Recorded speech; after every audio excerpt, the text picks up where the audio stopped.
Güндөн коргоочу SPF кремди кандай тандоо керек? Жаздын келиши менен аял заты SPF көрсөткүчү бар кремдерди сатып ала баштайт. Бирок көпчүлүк айымдар SPF 15 менен SPF 50 кандайча айырмаланарын түшүнө беришпейт.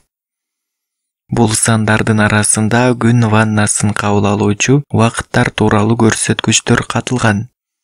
Мисалы, сиз жөнөкөй крем менен болгону 10 мүнөттөй күндүн таасиринен коргоно аласыз.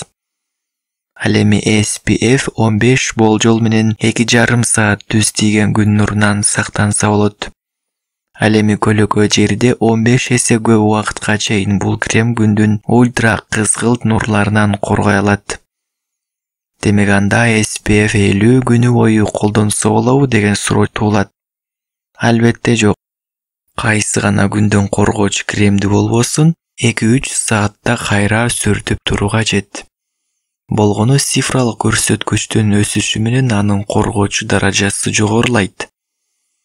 Күндүн ультрафиолет нурларынан SPF 15 93%, SPF 30 97%, SPF 50 98%га коргой алат.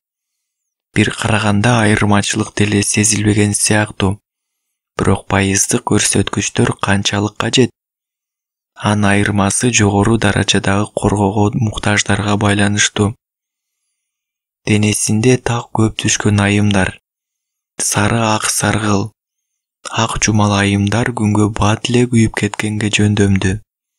Ошондуктан алар пайыздык көрсөткүчү жогору кремди сатып алуулары зарыл. Күндөн коргоочу кремди туура сүрткөндү да билүү керек. Кремдин активдүү компоненттери бир аз убакыттан кийин гана иштей баштайт.